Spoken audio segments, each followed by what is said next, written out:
নমস্কার, আমি শিশির দাস। আমার পরিচয় আমি আগে দিয়েছি। আমি দীপ্তেশ মজুমদার, আমার সাবজেক্ট জিওগ্রাফি। আমিও আমার পরিচয় আগে একবার দিয়েছিলাম। মেন যে বিষয়, সেই বিষয়ে আমরা ফিরে যাই যে আমাদের কিন্তু আন্দোলন 24 তারিখে হচ্ছে। করুণাময়ী মেট্রো স্টেশন থেকে আমাদের আন্দোলন কিন্তু শুরু হবে। সুতরাং 24 তারিখে ফাইনাল আন্দোলন হচ্ছে। আর সংবিধানের কোথায় লেখা রয়েছে যে আন্দোলন করতে গেলে পারমিশন লাগবে? প্রশাসন দেখা কোথায় লেখা রয়েছে? আমরা শান্তিপূর্ণ আন্দোলন করতে যাচ্ছি, আমরা অহিংসাত্মক আন্দোলন করতে যাচ্ছি, হিংসাত্মক আন্দোলন করতে যাচ্ছি না। তাছাড়া সংবিধানের কোথায় লেখা রয়েছে যে 70 পরীক্ষা দিয়ে 75 কাট অফ? আমরা এই কাট অফ মানি না। আমরা আন্দোলনে নামছি 24 তারিখে। বিধাননগর থানা থেকে আমাকে ফোন করেছে অফিসাররা, বলছে আন্দোলন করতে আসলে কিন্তু আপনাকে গ্রেপ্তার করা হবে, অ্যারেস্ট করা হবে। আমি ভয় পাই না, আমি কারাগারে যেতে রাজি আছি ফ্রেশারদের পক্ষ থেকে। ঠিক আছে, বিষয় আমরা আলোচনা করব। সে হচ্ছে আমার প্রিয় এসএসসি এসএলএসটি 2025 পরীক্ষার্থী ভাই ও বোনেরা, দাদা ও দিদিরা, আপনাদের কাছে আমি প্রমাণসহ কিছু তথ্য তুলে ধরতে চাই। মূলত আমি এখানে তিনটি বিষয় নিয়ে আলোচনা করব। প্রথম যে বিষয়টা সেটা হচ্ছে 1 নম্বর ওএমআর ম্যানিপুলেশন নিয়ে আলোচনা করা হবে। 2 নম্বর হচ্ছে অভিজ্ঞতার নাম্বার মুড়ির মতো যাকে তাকে দেওয়া হয়েছে। 3 নম্বর যে সমস্ত প্রার্থী সংরক্ষণের যোগ্য নয় তাদেরকে সংরক্ষণের আওতায় নিয়ে আসা হয়েছে। এর ফলে জেনারেল প্রার্থীরা প্রতিযোগিতা থেকে দূরে সরে যাচ্ছে। আসুন উক্ত বিষয় আমরা আমাদের আলোচনায় তুলে ধরি। প্রথমে আসি ওএমআর ম্যানিপুলেশন নিয়ে। আমরা আশঙ্কা করছি যে আমাদের এসএসসি এসএলএসটি 2025 এক্সামে ওএমআর ম্যানিপুলেশন হয়েছে, অর্থাৎ আশ্চর্যজনকভাবে ওএমআর এই মার্কস বেড়ে গেছে, যা আমাদের মনে ওএমআর ম্যানিপুলেশনের আশঙ্কার জন্ম দিয়েছে। আপনাদের কাছে আমার অনুরোধ, এসএসসি এসএলএসটি 2025 দাদা দিদি ভাই ও বোনেরা, আপনারা নিজের সাবজেক্টে যারা কল ফর ভেরিফিকেশন 11-12-এ ডাক পেয়েছেন তাদের ওএমআরের ফটোকপি পাওয়ার জন্য আরটিআই অ্যাক্ট 2005-এর আইন অনুযায়ী কোর্টের মাধ্যমে অ্যাপ্লাই করুন, যাতে আমাদের মনে যে আশঙ্কার জন্ম নিয়েছে তা নিবারণ করতে পারি। যদি কোনো ওএমআর ম্যানিপুলেশন ধরা পড়ে তাহলে সেটি আমাদের পরবর্তী আইনি লড়াইয়ে সাহায্য পেতে পারে। এটা হচ্ছে প্রধানতম আলোচনার একটা অঙ্গ। 2 নম্বর বিষয় সেটা হচ্ছে শস্যের মধ্যে ভূত।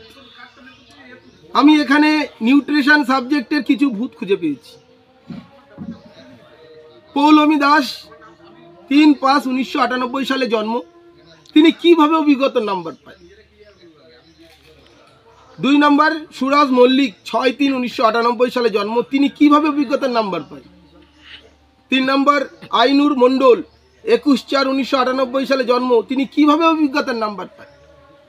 আমি এখানে একটি সাবজেক্টের মধ্যে যে ভূত আছে সেগুলো তুলে ধরলাম। আশা করি প্রত্যেক বিষয়ের মধ্যে এমন ভূত লুকিয়ে আছে যারা মুড়কির মতো অভিজ্ঞতার নাম্বার পেয়েছেন। 3য় যে আলোচনার বিষয় সেটা হচ্ছে আর এক ধরনের ভূত। সেটা কি? যে সমস্ত প্রার্থী সংরক্ষণের যোগ্য নয় তাদেরকে সংরক্ষণের আওতায় নিয়ে আসা হয়েছে, ফলে জেনারেল প্রার্থীরা প্রতিযোগিতা থেকে দূরে সরে যাচ্ছে। আমি এখানে ম্যাথামেটিক্স সাবজেক্টের কিছু ভূত খুঁজে পেয়েছি, সেই ভূতগুলির উদাহরণ তুলে ধরলাম। এক হচ্ছে দীপিকা মণ্ডল এসটি। মণ্ডল এসটি হয় কিভাবে? বিজয় কর্মকার এসটি হয় কিভাবে? হরিপদ পাল এসটি, পাল এসটি হয় কিভাবে? ভোলানাথ মণ্ডল এসটি হয় কিভাবে? উপেন্দ্রনাথ সিং এসটি হয় কিভাবে? জাহাঙ্গীর সিং এসটি হয় কিভাবে? তো দেখা যাচ্ছে যে এমন ভুরি উদাহরণ লিস্টে আছে। আমি এখানে 2টি বিষয়ের ভূতের নামগুলি তুলে ধরলাম। প্রত্যেক বিষয়ের মধ্যে এমন অনেক ভূত লুকিয়ে আছে। ঠিক আছে, আর একটা কথা পরিশেষে বলবো, আমি একজন ফ্রেশার প্রার্থী হয়ে ইন সার্ভিস প্রার্থীদের প্রশ্ন করছি, ফ্রেশার প্রার্থী হয়ে ইন সার্ভিস প্রার্থীদের প্রশ্ন করছি, আপনারা এত বছর চাকরি করছেন বা এখনো চলছে আপনাদের চাকরি, এতদিন এসএলএসটি হচ্ছে না, আপনারা তো ভালোই মজাই ছিলেন, সুখে স্বাচ্ছন্দ্যে ছিলেন। এসএলএসটি যে হচ্ছে না, একদিনও তার প্রতিবাদ করেছেন? তারাও তো দরিদ্র, বাবা মা অসুস্থ, একবারের জন্য কি তাদের কথা ভেবেছেন? এখন আপনারা ভিক্ষার ভাতার 10 নম্বর নেওয়ার জন্য কান্নাকাটি করছেন। আপনাদের জন্য ফ্রেশাররা বলির পাঠা হতে যাবে কেন? বলুন, আপনারাই বলুন, সরকারকে বলুন আপনাদের যোগ্য লিস্ট বের করতে। আপনারা আপনাদের কর্মস্থলে ফিরে যান, আমাদের তাতে কোনো অসুবিধা নেই। আপনাদের জন্য ফ্রেশাররা বলির পাঠা হতে যাবে কেন? সমাপ্ত করব একটি কবিতা দিয়ে। সরকারের সব অন্যায় দেখে যারা চুপ করে থাকলেন, সরকারের সব অন্যায় দেখে যারা চুপ করে থাকলেন, তারা ইন সার্ভিস হয়েও 10 নম্বর ভাতা নিলেন।